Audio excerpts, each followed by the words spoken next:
శుక్లాంబరధరం విష్ణుం శశివర్ణం చతుర్భుజం ప్రసన్నవదనం ధ్యాయేత్ సర్వవిఘ్నోపశాంతయే.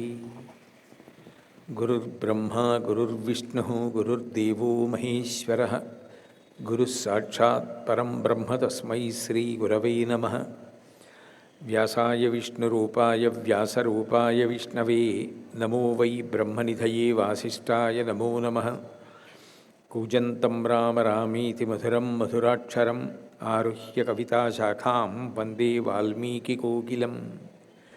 శృతిస్మృతిపురాణానాం ఆలయం కరుణాలయం నమామి భగవత్పాదశంకరం లోకశంకరం.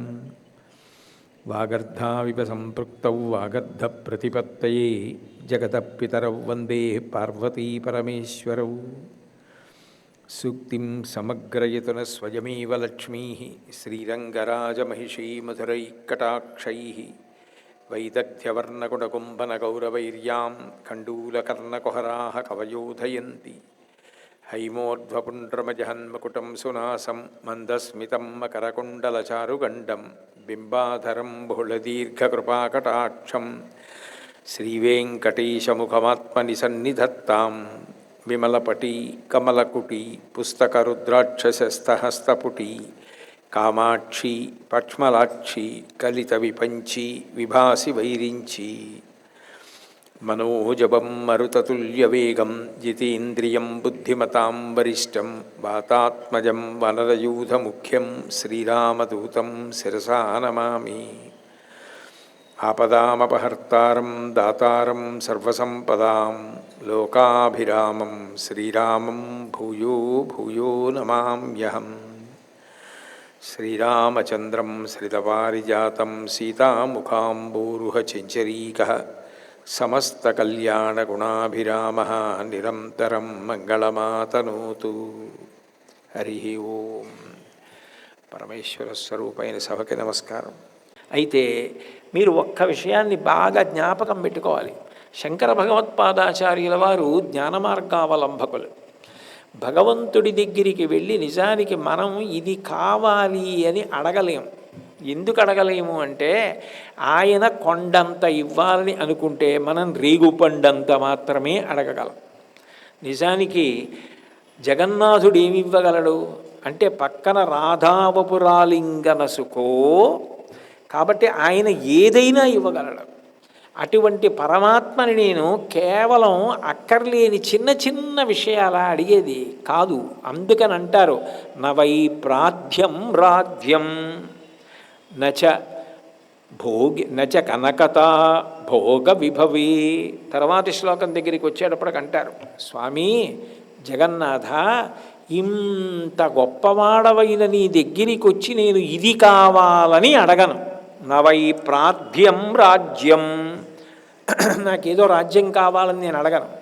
ఎందుకు అడగనంటే అలా అడిగిన వాళ్ళు ఏలేమనుకున్న వాళ్ళు ఎందరో ఉన్నారు. కారే రాజులు రాజ్యములు గెలువరే గర్వోన్నతిం పొందరే వారేరి సిరి మూటగట్టుకుని పోవంజాలిరే భూమిపై పేరైనన్ కలదే శిబి ప్రముఖులున్ ప్రీతిన్ యశక్కాములై ఈరే కోర్కెలు వరలంతలపరే ఈ కాలమున్ భార్గవ. ఇచ్చినవాడెవడో వాడు అమృతత్వ స్వరూపాన్ని పొందాడు తప్ప ఇది నా రాజ్యం ఇది నా రాజ్యం అన్న వాళ్ళందరూ ఏమైపోయారు? రామకృష్ణ పరమహంస దగ్గరికి వెళ్ళి ఓ శిష్యుడు అడిగాడు, ఏమండి పరమాత్మ ఎప్పుడు ఈ సృష్టి స్థితి లయలు రాక్షస సంహారం భక్తుల్ని సంరక్షించడం అందులో మూతి బిగించుకుని కూర్చుని ఉంటాడు తప్ప ఎప్పుడైనా నవ్వడానికి అవకాశం ఉంటుందండి అన్నాడు. అంటే రామకృష్ణ పరమహంస అన్నాడు, పరమాత్మ ఎప్పుడూ పకపకా నవ్వుతూ ఉంటారన్నారు. ఎందుకంటే అంత పకపకా నవ్వడం అన్నారు. ఒరే, ఈ భూమిని కొలుచుకుని ఇది నాదన్న వాళ్ళు కొన్ని కోట్ల మంది వెళ్ళిపోయారు. మళ్ళీ తెల్లారేటప్పటికి కొలబద్దలు పట్టుకుని 500 గజాలు నావి 400 గజాలు నావి ఎకరన్నాది అని మళ్ళీ వీళ్ళు కొలుచుకుంటున్నారు రా అని నవ్వుతూ ఉంటాడట. ఇలా కొలిచిన వాళ్ళందరూ అందులో కలిసిపోయారు, మళ్ళీ వీడు బయలుదేరారు కొలుస్తున్నారు ఇవాళ అని ఆయన నవ్వుతూ ఉంటాడట. కాబట్టి ఈశ్వర నేను ఇది ఇమ్మని అడగను. నవై ప్రాధ్యం రాజ్యం నచ కనకత భోగ విభవే, నాకేదో బంగారం ఇవ్వండి నేను అడగను. ఇక రెండో పాదం దగ్గరికి వచ్చేటప్పటికి కామస్పర్శ గురించి మాట్లాడారు. నయాచీహం రమ్యం, నేను నిఖిల నిఖిల జన కామ్య వరవధూం. అందరూ కూడా ఎవరిని చూసి చాలా సౌందర్య రాశి నాకు దక్కాలి అని కామమును పొందుతారో అటువంటి కోరికలు నాకు లేవు, నాకు అటువంటి వద్దు. అంటే ఒక హద్దు కింద చెప్పారు, నాకు అటువంటి కోరికలు లేవు. నాకు రాజ్యం కావాలన్న కోరిక లేదు, నాకు భోగం పొందాలన్న కోరిక లేదు. నువ్వెవరు? నిన్ను ఇవన్నీ అడగడానికి ఎవరు నువ్వు? సదా కాలే కాలే ప్రమథపతినా గీత చరితో. నువ్వు ప్రమథపతి చేత స్తోత్రము చేయబడేటటువంటి వాడివి. ఎప్పుడు? సదా కాలే కాలే, ఎప్పుడూ పరమశివుడు నిన్ను స్తోత్రం చేస్తూ ఉంటాడు. అసలు నిజానికి ఉన్నది పరబ్రహ్మం ఒక్కటేనే కదా మనం మొదలుపెట్టింది. పరబ్రహ్మ పీడ అని మొదలుపెట్టి శివుడు విష్ణువుని స్తోత్రం చేయడం ఏమిటి అంటే ఇంకా అంతకన్నా అవకాశం లేదు. ఆ తత్వం చెప్పాలంటే అదే ఇదై దాన్ని స్తోత్రం చేయాలి, అదే ఇదై యువతలు దాన్ని స్తోత్రం చేయాలి. ఆయన శివుడై విష్ణువుని స్తోత్రం చేయాలి, విష్ణువు విష్ణువుగా శివుణ్ణి స్తోత్రం చేయాలి తప్ప అవి వాటి గొప్పతనం చెప్పడానికి మన పరిమితమే సరిపోదు. అందుకని వాళ్ళే చేస్తారు. అందుకే మీరు చూడండి, స్కాంద పురాణంలో గౌరీదేవికి నారాయణమూర్తి శివాష్టోత్తర శతనామావళిని ఉపదేశం చేశాడు. శివో మహేశ్వర శంభో పినాకీ శశేఖర వామదేవో విరూపాక్ష కపర్దీ నీలలోహిత శంకర శూలపాణిశ్చ ఖట్వాంగీ విష్ణువల్లభ శిపి విష్ణోంబికానాథ శ్రీకంఠో భక్తవత్సల భవశర్వస్త్రిలోకేశస్థితి కంఠ శివాప్రియ అని 108 నామాలు ఉంటాయి. అవి గౌరికి నారాయణుడు ఉపదేశం చేశాడు. నారాయణుడు ఉపదేశం చేసినటువంటి ఈ నామాల్ని గౌరీదేవి ఎంతో గొప్పగా అనుష్ఠానం చేసి పారాయణ చేసి పరమశివుని యొక్క శరీరంలో దేహార్థ భాగాన్ని పొందింది. అంటే నారాయణమూర్తి ఉపదేశం వల్ల పార్వతీదేవి పరమశివుని యందు దేహార్థ భాగాన్ని పొందింది. మీరు ద్రోణపర్వం చూడండి, మహాభారతంలో ద్రోణపర్వంలో సైంధవ వధ చేయించవలసి వచ్చినప్పుడు తొందరపడి ప్రతిజ్ఞ చేశాడు అర్జునుడు. రేపటికల్లా, రేపు సూర్యాస్తమయానికి సైంధవుణ్ణి సంహరించకపోతే అగ్నిలో దూకేస్తానన్నాడు. సైంధవుడు కనపడకపోతే అయిపోయింది పాండవ యుద్ధం. కృష్ణ పరమాత్మ నిద్రపోలేదు ఆ రాత్రి. కలలో అర్జునుణ్ణి కైలాసానికి తీసుకెళ్ళి శివార్చన చేయించి మళ్ళీ పాశుపతాస్త్రాన్ని ఇప్పించి సైంధవ వధ చేయించాడు. ఎందుకంటే సైంధవ వధ అంత తేలిక కాదు. చిట్ట చివర ఆ తల కూడా కింద పడకూడదు. ఆ తల కూడా ఎవరు కింద పడేశాడో వాళ్ళ తల పగిలిపోతుంది.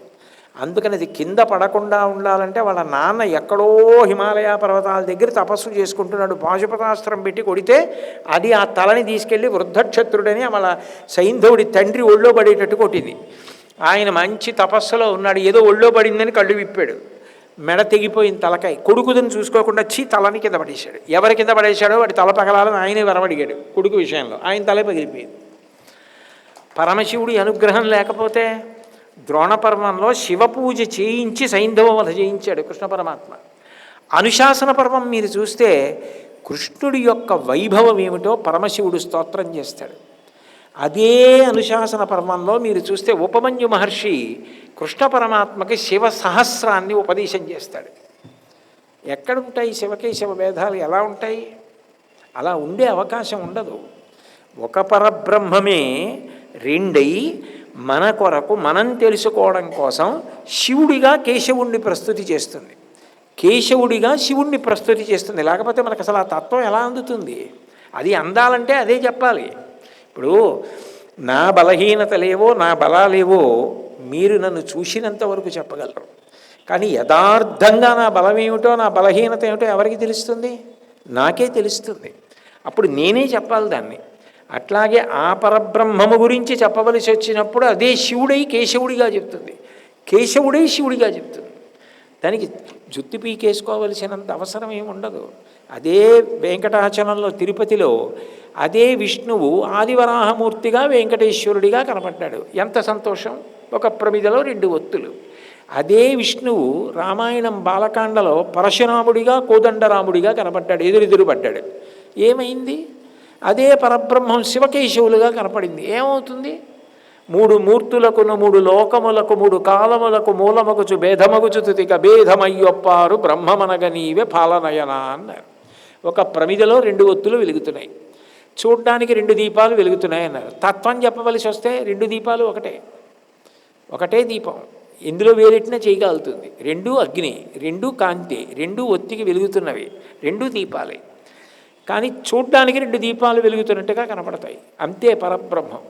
ఏకస్త్వమేవ బహుధా భవభాసి లోకే నిశ్శంకధీర్ వృషభకేతన మల్లినాథ శ్రీభ్రామరీ ప్రియ సుఖాశ్రయ లోకనాథ శ్రీమల్లికార్జున విభో తవ సుప్రభాతం అంటారు. ప్రమథగణములు అన్న మాటకు అర్థం ఏమిటంటే శత్రువుల్ని చీల్చి చెండాడే వాళ్ళు ఎవరో వాళ్ళని ప్రమథగణములు అంటారు. నంది, భృంగి, నంది మహాకాళ ఇలాంటి వాళ్ళు కొంతమంది ఉంటారు. ఆ శివ పూజ చేసేటప్పుడు గంట వాయించి నందీశ్వర, భృంగీశ్వర, చండీశ్వర అని వాళ్ళందరినీ కూడా శివగణాలని పిలుస్తారు. ఆ పిలిచినప్పుడు వచ్చేటటువంటి వాళ్ళెవరో ప్రమధులు, అంటే శత్రువులను దునుమాడువారు.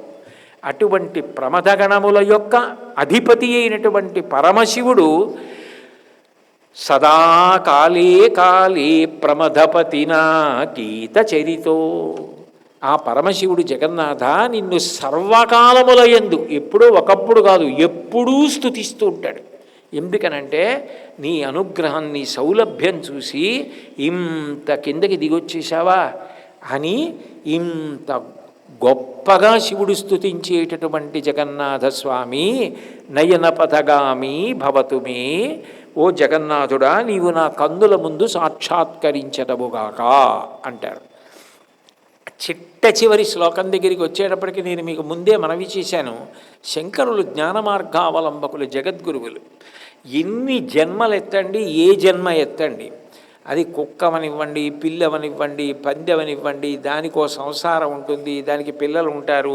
ఆ పిల్లల్ని ఏ కుక్క ఎత్తుకుపోతుందో, ఏది ఎత్తుకుపోతుందో దానికో భయం ఉంటుంది, దానికో బాధ ఉంటుంది. దానికి ఆకలి, షడూరుమ్ములని ఉంటాయి. ఆకలి, దప్పిక, రోగము, భయము, జరా, మరణము, ఈ 6ంటిని షడూర్ములు అంటారు. ఆకలి అన్ని ప్రాణులకు వేస్తుంది. సముద్ర కెరటం కొడుతుంది, వెనక్కి ఎడుతుంది, మళ్ళీ కొడుతుంది, మళ్ళీ వెనక్కి ఎడుతుంది. అలా ఆకలి శరీరం ఉన్నంతకాలం ఆకలి వేస్తుంది. అన్నం తింటే తీరుతుంది, మళ్ళీ ఆకలి వేస్తుంది. పొద్దున్న పలహారం చేశాడు, ఇంకా ఈ వారం మీకేం పెట్టమండి అంటే సరిపోతుందా? మళ్ళీ మధ్యాహ్నం అయ్యేటప్పటికి భోజనం, మళ్ళీ మధ్యాహ్నం భోజనం అయింది, మళ్ళీ రాత్రి పలహారం. అంటే ఆకలి మళ్ళీ కెరటం కొట్టినట్టు కొడుతూ ఉంటుంది. దప్పిక, దాహం వేస్తుంది, నీళ్లు తాగుతావు, తగ్గుతుంది, మళ్ళీ దప్పిక, మళ్ళీ దాహం వేస్తుంది, కెరటం కొట్టినట్టు కొడుతూ ఉంటుంది. అందుకని ఊర్ములు అంటారు. అలాగే రోగము, ఓ రోగం వస్తుంది, తగ్గుతుంది, అమ్మయ్య ఇంకా నా జీవితంలో రోగం రాదనడానికి వీలేం లేదు, మళ్ళీ ఎప్పుడో ఇంకోటి వస్తుంది. రోగము, భయము, ఒకసారి భయం వేస్తుంది, తగ్గిపోతుంది, అమ్మయ్య భయం తీరిపోయింది అనుకుంటాడు, మళ్ళీ ఇంకో భయం వస్తుంది. ఇవన్నీ కెరటములు కొడుతుంటాయి. జరా, వృద్ధాప్యం వస్తుంది, సంధి బంధములన్నీ సడలిపోతాయి, అదో పెద్ద భయం. అక్కర్లేదు, ఇదంతా అనివార్యమైనటువంటి పరిణామం. పెద్దరికం వచ్చింది అనుకున్నవాడికి ఆ భయం ఏం లేదు. కాబట్టి జరా, వృద్ధాప్యం ఓ కెరటం, చిట్ట చివరి కెరటం ఆ బొమ్మ పడిపోయింది, ఎక్కడి నుంచి వచ్చిందో అక్కడ లయం అయిపోయింది, ఆ మట్టిలోకి వెళ్ళిపోయింది, మరణము. ఈ 6 కెరటములు సమస్త ప్రాణులను కొడతాయి, ఏ ఒక్క ప్రాణికి మినహాయింపు లేదు, అన్ని ప్రాణులకు తగలవలసింది ఈ 6. కాబట్టి ఈశ్వరా నన్ను ఏ శరీరం అడగమంటావు, ఏది అడిగితే ఇవి లేవు నాకు చెప్పు. కాబట్టి నేను ఇంత గొప్ప జగన్నాథుడి దగ్గరికి వచ్చి, జగన్నాథ నాకు ఆ శరీరమి, ఈ శరీరమి, ఈ రాజ్యమి, ఈ భోగమి, ఈ బంగారమి, ఈ వెండి, ఈ అధికారమి ఏం చేయను. ఎంత పెద్ద పదవి చేసినా 60 ఏళ్ళు వచ్చిన తర్వాత పేరు పక్కన 4 ఇంగ్లీష్ అక్షరాలు వస్తాయి, RETD, అయిపోయింది అక్కడతో అధికారం. ఎంత గొప్ప పదవి చేసినా తల నిరిసిపోవలసిందే, సంధిబంధములు సడలిపోవలసిందే, శరీరము వెళ్ళిపోవలసిందే. అవన్నీ తాత్కాలిక భోగములని నాకు తెలుసు. జ్ఞాన మార్గావలంబకుడను జగద్గురు స్థాయిలో కూర్చున్నవాడిని నేనేమిచ్చానో అది చదువుతారు రేపు పిల్లలు.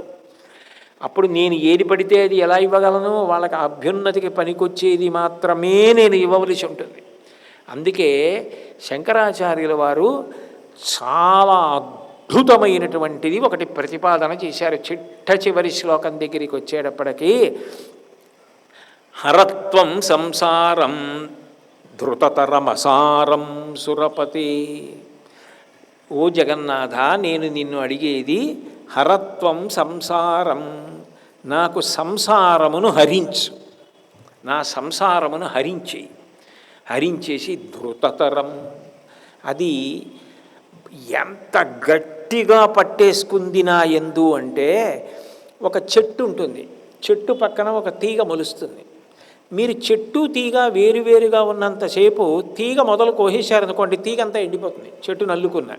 ఒక్కొక్కసారి ఏమైపోతుందంటే చెట్టులోకి తీగ వెళ్ళిపోతుంది. నేను అనేక పర్యాయాలు చూశాను, నైమిషారణ్యంలో కూడా చూశాను, 5 చెట్లు కలిసిపోయి ఆ కాండంలోకి తీగ వెళ్ళిపోయి కాండంలో కలిసిపోతుంది. అప్పుడు ఇక మీరు ఏం చేసినా మీరు ఆ తీగని చెట్టు నుంచి వేరు చేయలేరు, అది అనేక చోట్ల కలిసిపోయింది. మీరు దాన్ని ఒక చోట కోసినా అది ఇంకో చోటు నుంచి బతికేస్తుంది. అవి 2 కలిసిపోయి. సంసారం అంటే జనన మరణ చక్రం. ఒక తల్లి కడుపులో పుట్టడం, అది మనుష్య జన్మ కావచ్చు, వేరొక జన్మ కావచ్చు, ఆ కడుపులో పడుకోవాలి, కటిక చీకటి, ఏదో 9 నెలలు నిండుతాయి, బయటపడతాడు. పడగానే మనిషి కాడనుకోండి, దాన్ని తినేద్దామని ఎదురు చూసేవి ఎన్నో. ఏం చెప్పగలం, ఎన్ని ఎదురు చూస్తాయో. అర్భకంగా ఉంటుందిగా. జీవితము మీద కూడా విశ్వాసం ఉండదు. అటువంటి జన్మలు ఎన్ని జన్మలు ఎత్తానో, ఎన్ని కోట్ల జన్మలు ఎత్తానో, ఎంత కష్టపడి కొంచెం పెరిగి పెద్దవాడనైతే నన్ను నేను రక్షించుకోగలిగిన స్థితిని పొందాను. ఈ పుట్టడం చావడం ఇది ఉందే, ఎన్ని కోట్ల పర్యాయములయ్యాయో పరమాత్మ. ఇది పోతుందా పొమ్మంటే? నేను చేసిన పాపపుణ్యములు పర్వతాల్లో పడున్నాయి. ఎన్ని మాటలు చావాలో, ఎన్ని మాటలు పుట్టాలో. అందుకే అమ్మ ఉయ్యాల ఊపుతూ, అమ్మని మొదటి గురువు అని ఎందుకంటారంటే, ఊయల ఊపుతూ అడురడురా హాయి అంటుంది. ఇక్కడి నుంచి అక్కడికి వెళ్ళడం, అక్కడి నుంచి ఇక్కడికి రావడం నీకు హాయిగా ఉందిరా, ఇదంతా హుళక్కి తెలుసుకో అంటుంది. అక్కడ పుట్టావు, ఇక్కడ చస్తావు, ఇక్కడ చచ్చావు, అక్కడ పుట్టావు, అక్కడ చచ్చావు, ఇక్కడ పుట్టావు. జనన మరణ చక్రం. జాతస్య హి ధ్రువో మృత్యు ధ్రువం జన్మమృతస్య చ తస్మాత్ అపరిహార్యేర్థే నత్వం సూచితుమర్హసి. దానికి ఏడవలసిన పని, అది అనివార్యం, అది తిరుగుతుంది ఆ చక్రం. ఆ చక్రం ఆగాలంటే దాన్ని ఆపగలిగిన వాడు ఎవరు? ఇది ఆఖరి మృత్యువు కావాలి, ఇదే ఆఖరిసారి మరణించడం. అందుకే తీర్థం తీసుకున్నప్పుడు ఏమడుగుతారంటే, అనాయాసైన మరణం వినా దైన్యేన జీవితం. బ్రతికున్న నాళ్ళు చెయ్యి చాపి అన్నం తినవలసిన అవసరం ఉండకూడదు. మరణించేటప్పుడు అంత తేలికగా విడిచిపెట్టాలి తప్ప, భయపడిపోతూ అంత కష్టపడిపోయి తన మలమూత్రములు కూడా తాను విసర్జించుకోలేని స్థితిని పొంది మరణించకూడదు. అనాయాసైన మరణం వినా దైన్యేన జీవితం. హరత్వం సంసారం అన్న మాటకు అర్థం ఏంటంటే, సంసారం అంటే లౌకిక దృష్టిలో భార్య పిల్లలు ఇదని కాదు దాని ఉద్దేశ్యం. వీళ్ళందరి కోసం చేసే పాపపుణ్యాలు అనుభవించాలంటే మళ్ళీ సుఖదుఖాలు అవి అనుభవించడానికో శరీరం, ఆ శరీరం ఉండడం కోసం పుట్టడం, మళ్ళీ అక్కడో సంసారం, మళ్ళీ అక్కడ పాపపుణ్యాలు, మళ్ళీ దాన్ని అనుభవించడానికి మళ్ళీ ఇంకో శరీరం, ఈ తిరగడం వద్దు. హరత్వం సంసారం ధృతరమసారం. ఏ శరీరంలో ఉండి ఎన్నేళ్ళు బతికి ఎంత తిరిగినా ఇది హుళక్కే. అది అలా కనపడుతుందంటే సుఖం కింద, కానీ ఏ జన్మలో ఎక్కడ ఉన్నా ఇంతేవి. కాబట్టి షడూర్ములు తప్పవు. కాబట్టి ఈశ్వర, ధృతతరమైనటువంటి ఈ సంసారమునకు అంతము చూడు అంటే, ఇక నేను పుట్టవలసిన అవసరం పోవాలంటే జ్ఞానము కలగాలి. జ్ఞానము కలగడం అంటే నేనెవరో నాకు తెలియాలి, ఆత్మ అని అనుభవంలోకి రావాలి. ఆ అనుభవం ఎందుకు ఇస్తాడు ఈశ్వరుడు? భక్తి చేతనిస్తాడు. నేను నీ యందు ఆ భక్తితో నిలబడిన కారణము చేత నాకు ఈ హరత్వం సంసారం ధృతతరమసారం సురపతే. దేవతలకు ప్రభువా, నువ్వు నన్ను అట్లా అనుగ్రహిస్తే వాడిని ఎందుకు అనుగ్రహించావట్లా అని అడగగలిగిన వాడెవరు? ఎవరు అడగరు. నీ కారుణ్యం, నీ ఇష్టం నువ్వు ఇవ్వగలవు. కాబట్టి నాకు ఆ ఉపకారం చేసి పెట్టు. హరత్వం పాపానాం, నాకు అనేక పాపములున్నాయి. ఈ పాపములన్నీ కూడా భయంకరమైనటువంటి పాపము అన్న మాటకు అర్థం ఏమిటో తెలుసా అండి? చేసినప్పుడు సంతోషంగా ఉండేది, అనుభవించేటప్పుడు మధురంగా ఉండేది, ఫలితం ఇచ్చినప్పుడు దుఃఖం ఇచ్చేది ఏదో అది పాపం అంటారు. మీరు ఒకటి గుర్తుపెట్టుకోండి, లోకంలో ఎవ్వరూ పాపకర్మ తనంత తాను చెయ్యడానికి సిద్ధపడరు. ఎవ్వరూ పాపం చేయరు. పాపం చేస్తే దుఃఖం వస్తుందండి, మీరే అనుభవించాలి, ఎవడు చేశాడో వాడే అనుభవించాలండి అన్నాను అనుకోండి. ఆ జీవుడే అనుభవించాలంటే ఎందుకు చేస్తాడు? ఎవడు చేయడు, పుణ్యమే చేస్తాడు. మరి అప్పుడు పాపం ఏం చేస్తుందంటే మన చేత చేయించడం కోసం, అది మనని పట్టుకోలేదు. మీరు బాగా జ్ఞాపకం పెట్టుకోవాలి విషయం, పాపము మనని పట్టదు, పాపమునందు మనము ప్రవేశించేటట్టుగా ఆకర్షిస్తుంది. అది ఏం చేస్తుందంటే ఇంద్రియాలకి ఎరవేస్తుంది. నువ్వు ఈ పని చెయ్యి. ఆయన ఏదో పాపం కాకినాడ నుంచి వచ్చాడు, ఆ రాఘవేంద్రరావు ఆ భారద్వాజ రుద్రాక్ష సంఘం వాళ్ళు పిలిచారు, ఏదో జగన్నాథాష్టకం చెప్పాడు, వెళ్ళాడు, ఆయన మాటలన్నీ బుర్రలో పెట్టుకుంటే అయినట్టే లేదు, వదిలేయి అంటుంది. కళ్ళకి నదరగా ఏముందో అది చూడు అంటుంది. చూడడం తప్పు కాదు, చూసి ఆ చూపులో పైకి చూస్తున్నా లోపల కామాక్షి పరదేవతని చూస్తున్నారు అనుకోండి, అప్పుడు ఆ తప్పుకి, ఆ చూపుకి తప్పేం లేదు. కంటికి వశపడిపోయి నువ్వు చూడకూడని చూపు చూస్తే తప్పు, చెవితో వినకూడనివి వింటే తప్పు, ముక్కుతో వాసన పీల్చకూడనివి పీలిస్తే తప్పు. అప్పుడు ఏమైపోయింది? ఇంద్రియముల యొక్క విశృంఖలత్వము చేత పాపకర్మలు చేసేస్తున్నాడు. పాపం ఏం చేసింది? మేత వేసింది ఇంద్రియానికి. ఇది చూడు, నీకు సరదాగా ఉంటుంది, సంతోషంగా ఉంటుంది. అది అలా చూడకూడదని తెలుసు, చూస్తున్నాడు. ఎందుకని? మనసుకి ఒక సంతోషం, అది మేత వేస్తుంది. అది వినకూడదని తెలుసు, ఎందుకు వింటున్నాడు? అది వింటుంటే ఓ సంతోషం, మేత మనసుకి, అందుకని వింటాడు. పాపం ఏం చేస్తుందంటే తను పట్టుకోదు, పాపములోకి మనం వెళ్ళేటట్టుగా ఆకర్షిస్తుంది. అందుకే అఘాసురుడిలోకి గోపాలబాలురు వెళ్ళారు తప్ప అఘాసురుడు వచ్చి పట్టుకోడు. అఘాసురుడికి తెలుగులో అనువాదం పోతన గారు, పాపపు రక్కసుడు త్రోవ పడి ఉండే నృపా. పాపమన్న రాక్షసుడు మనని పట్టుకోలేడు, మనని ఆకర్షిస్తాడు. ఇది చేసేయి, ఏం పర్వాలేదు అంటాడు. ఇప్పుడు ఇంత ఉపన్యాసం చెప్పి నేను వెళ్ళిపోతుంటే ఇక్కడ నాకు పెద్ద గొలుసు కనపడింది అనుకోండి, ఎవరూ లేరు, మంగళం చెప్పే లోపల మెల్లిగా కాలు ఇలా పెట్టినట్టుగా పెట్టి పక్కకి లాగి చిట్ట చివర వంగి జేబులో వేసుకో అని ఆలోచన వచ్చిందనుకోండి, తప్పురా. దేనికి చెప్తున్నావు? జగన్నాథాష్టకం ప్రవచనం అయిపోయిన తర్వాత తీసి ఎత్తి పట్టుకుని, అమ్మ ఎవరిది అని అడిగి ఇచ్చేయి, నిన్ను జగన్నాథుడు కాపాడతాడు అని లోపల నుంచి ఒక మాట వస్తుంది. వచ్చినప్పుడు శాస్త్రస్య గురువాక్యస్య సత్యబుద్ధ్యావధారణ సా శ్రద్ధ గడితా సిద్భి యయా వస్తూపలభ్యతే. శ్రద్ధ అన్న మాటకు అర్థం ఏమిటంటే శాస్త్రాన్ని గురువుని నమ్మడం. నేను ఈ పని చెయ్యకూడదని ఆ గొలుసుని వదిలిపెట్టేశాను అనుకోండి, ఎవరితో వాళ్ళకి ఇచ్చి వెళ్ళిపోయాను అనుకోండి, అది నన్ను కాపాడుతుంది. నువ్వు గొలుసు ఇచ్చేసావు కాబట్టి ఇదిగో కాపాడుతానని వెంటనే వచ్చి జగన్నాథుడు నాకు చెప్పడం, కానీ శాస్త్రము ప్రమాణం కాపాడుతుంది. పాపము ఆకర్షించి లాక్కుంటుంది. ఆకర్షణకి వశపడకుండా ఉండాలంటే భగవంతుడి అండ ఉండాలి. జలగ అనొకటి ఉంటుంది, అది పట్టుకుంటుంది. చిన్నప్పుడు మేము తమ్మిరేట్లో ఈత కొట్టడానికి వెళ్ళేవాళ్ళం. ఇంట్లో తెలియకుండా లాగు తడిసిపోతుంది కదా, చిన్నపిల్లలం, చాలా చిన్నపిల్లలం కాబట్టి విప్పేసి బాగా పిడిచేసేసి మళ్ళీ కట్టేసుకొని కాసేపు ఆడుకుంటే ఆరిపోయేది. కానీ ఆ ఏట్లో ఈత కొడుతున్నప్పుడు జలగలు పట్టుకునేవి. పట్టుకుంటే జలగని మీరు వదిలించుకుందామని లాగారు అనుకోండి, అది సాగుతుంది, అది వదలదాం. జలగ సాగినట్టు సాగాడంటారు.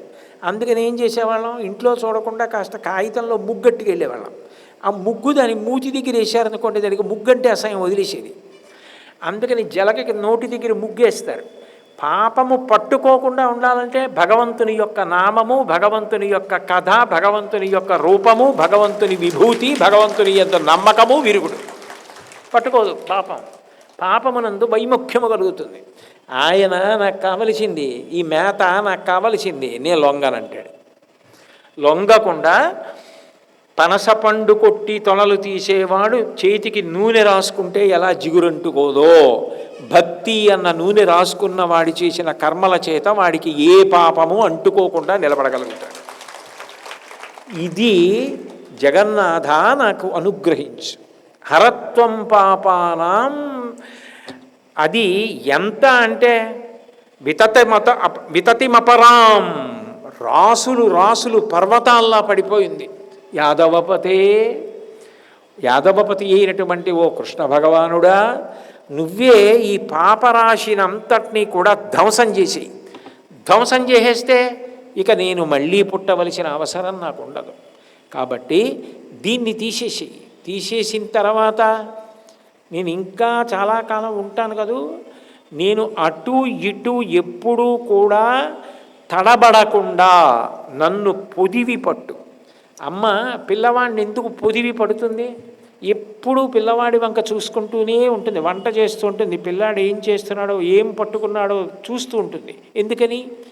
వాడు దీనుడు, వాడు అమాయకుడు, వాడికి ఏం తెలియదు. వాడు అక్కడ కత్తి కనపడితే తీస్తాడు, కత్తిపీట కనపడితే తీస్తాడు, పదునైనది ఏది కనపడినా తెలియక తీసి ఆడి గుచ్చుకుంటాడని అమ్మ ఓ కంట చూస్తూ వాడు పట్టుకోగానే వచ్చి లాగేసి పైగా అది కావాలని ఏడిస్తే అమ్మ ఏమార్చి ఓ వంకాయ చేతిలో పెడుతుంది. వాడు తెలియక వంకాయ అటు తిప్పి ఇటు తిప్పి నోట్లో పెట్టుకుని ఆడుకొని అమ్మ ఏమార్చిందని తెలుసుకుని ఏడుస్తాడు. అమ్మ మళ్ళీ ఇది తీసేసి ఓ కాగితం ఇస్తుంది, ఆ కాగితంతో ఆడుకుంటాడు. శివ, జగన్నాథ, హే నారాయణమూర్తి, పరబ్రహ్మమ, నేను తడబడతాను. ఇవాళ ఉంచుకున్నానని ఎప్పుడూ ఉంచుకుని ఉంటానని చెప్పలేను. నేను తడబడవచ్చు. అహో దీనానాథ, నువ్వెవరు? దీనులకు నాథుడవు. నేనెవరిని? దీనుణ్ణి. తడబడే అవకాశం ఉండవచ్చు. కాబట్టి నువ్వేం చేస్తావు? నిహితమచలం, నేను ఒక రాయి ఎలా పడిపోయిందో అలా పడిపోయి ఉన్నాను. ఎన్ని విన్నా, ఎన్ని చదివినా, ఎన్ని చెప్పినా అప్పుడప్పుడు తడబాట్లు వచ్చేస్తున్నాయి. కాబట్టి నువ్వు నన్ను ఏం చేస్తావంటే పాతు మనిషం, ఎప్పుడూ నన్ను పట్టి కాపాడు. ఆయన ఎప్పుడూ పట్టి ఉన్నాడు అనుకోండి, అమ్మ చెయ్యి పట్టుకుని పిల్లవాడిని నడిపిస్తోంది అనుకోండి. చూడండి, మీరు స్వానుభవంలో మీ అందరూ కూడా ఇది అనుభవించిందే. ఏదైనా జనసమర్థంగా ఉన్న ప్రదేశంలోకి వెళ్ళారనుకోండి, అది మీ బిడ్డ కావచ్చు, మనవడు కావచ్చు. వాడు ఏం చేస్తాడంటే మొదట తాత తాత నేను పట్టుకుంటాను, నేను వేలు పట్టుకుంటాను, నేను వేలు పట్టుకుంటాను అంటాడు. తాతగారు ఏం చేస్తారంటే వేలు పట్టుకోరా అని పొడుగు వేలు ఇస్తారు. వాడు వేలు పట్టుకుంటాడు. కొంచెం జనం ఎక్కువ అయ్యారనుకోండి, తాతగారు ఏం చేస్తారంటే వేలు వదిలేయి అంటారు. వదిలేయి అని తాతగారు వాడి చెయ్యట్టుకుంటారు. వాడు అంటాడు వద్దు, నా చెయ్యి పట్టుకోవద్దు, నాకు నొప్పిడుతోంది, నా చెయ్యొద్దు, నా చెయ్యొద్దు, నేను మీ వేలు పట్టుకుంటానంటాడు. వీల్లేదు, నేను నీ చెయ్యి పట్టుకుంటానంటాడు. ఎందుకని? జనసమర్థంలో ఎక్కడైనా చటుక్కున వేలు వదిలేశాడు అనుకోండి, వాడు తప్పిపోతాడు, కనపడ్డాం. తాతగారు చెయ్యి పట్టుకున్నాడు అనుకోండి, మనవాడిది వదలడు, క్షేమంగా మనవాడు ఇంటికి వచ్చేస్తాడు. ఎప్పుడెప్పుడు అవసరమో అప్పుడప్పుడు తాతగారు వేలిచ్చి నడిపిస్తాడు, చెయ్యి పట్టుకుని నడిపిస్తాడు. ఎప్పుడు ఎలా పట్టుకోవాలో తాతగారికి తెలుసు. ఎందుకనంటే మనవడు దీనుడు కాబట్టి. వాడు వద్దన్నా వదలడం. నన్ను కూడా జగన్నాథ అలాగే పట్టుకో, వదలకు. నేను అలాగే అంటాను, నన్ను వదిలేయి, నన్ను వదిలేయి, నన్ను వదిలేయి అంటాను, నువ్వు వదలకు. అహో దీనానాథ, ఓ దీనానాథుడవైనటువంటి జగన్నాథుడా, నువ్వు నిహితమచలం, శిలలా పడిపోయి ఏ స్పందన లేక మార్పు లేక ఉన్నటువంటి నన్ను పాతు మనిషం, నేను ఇంకా తడబాటన్నాను. శంకరాచార్యులు వారైతే ఆయన మీద పెట్టుకున్నట్టు ఎంత కిందకి విడిపోయి మాట్లాడారంటే, నేను ఏ విధమైనటువంటి స్పందన లేకుండా జడంలా ఒక శిలలా పడిపోయి ఉన్నాను. నన్ను నువ్వే కాపాడాలి. పాతు మనిషం, ఇప్పుడు అప్పుడు అని కాదు, ఎప్పుడూ నువ్వు కాపాడు. ఇంకా అంతకన్నా ఏమడగాలి? మనకి ఏమొచ్చని అడుగుతాం పరమాత్మని? ఇది కావాలని ఏమడుగుతాం? పాతు మనిషం, నన్ను సర్వకాల సర్వావస్థల యందు మీరు రక్షించండి. ఇంకంతకన్నా ఏం కావాలి? మీరు ఏ దేశంలో ఉండండి, ఏ కాలంలో ఉండండి, మీకు ఎప్పుడు ఏం కావాలో ఆయనకి తెలుసు. ఆయన మిమ్మల్ని కాపాడతాడు. అంటే ఈ అష్టకం చదువుకోవడం ద్వారా జగన్నాథస్వామి యొక్క పరిపూర్ణమైన అనుగ్రహానికి పాత్రులై అందరూ యోగక్షేమాలతో సంతోషంగా ఉండాలని, తన పేరు ఎక్కడా రాకుండా మనకి ఆ రక్షణ కలిగేటట్టుగా అంత అద్భుతమైన అష్టకాన్ని రచించి, ఆ అష్టకం చదువుకుంటున్నప్పుడు జగన్నాథస్వామి వారి వైభవమంతా మన బుద్ధిలో ప్రకాశించి మనసునందు దర్శనమయ్యేటట్టుగా ఇచ్చిన జగద్గురువుల పాదార విందములకు శిరసు తాటించి నమస్కరిస్తూ, గత 5 రోజులుగా నేను మాట్లాడుతున్న చలేస్తున్నా మంచు పడుతున్నా ఇంత భక్తితో ఇంత ప్రేమతో కదలకుండా ఇలాగే కూర్చుని నించుని అరుగులెక్కి ఇంత భక్తితో విన్న మీ అందరికీ నా హృదయపూర్వకమైనటువంటి కృతజ్ఞతాభివందనములు తెలియచేసుకుంటూ ఇక్కడతో సెలవు తీసుకుంటున్నాను. మంగళాశాసనపరై మదాచార్య పురోగమై సర్వైశ్చ పూర్వైరాచార్యై సత్కృతాయాస్తు మంగళం. మంగళం కోసలేంద్రాయ మహనీయ గుణాత్మనే చక్రవర్తి తనూజాయ సర్వభౌమాయ మంగళం. ఉమాకాంతాయ కాంతాయ కామితార్థప్రదాయినే శ్రీగిరీశాయ దేవాయ మలినాథాయ మంగళం. సర్వం శ్రీ ఉమామహేశ్వర పరబ్రహ్మార్పణమస్తు. స్వస్తి.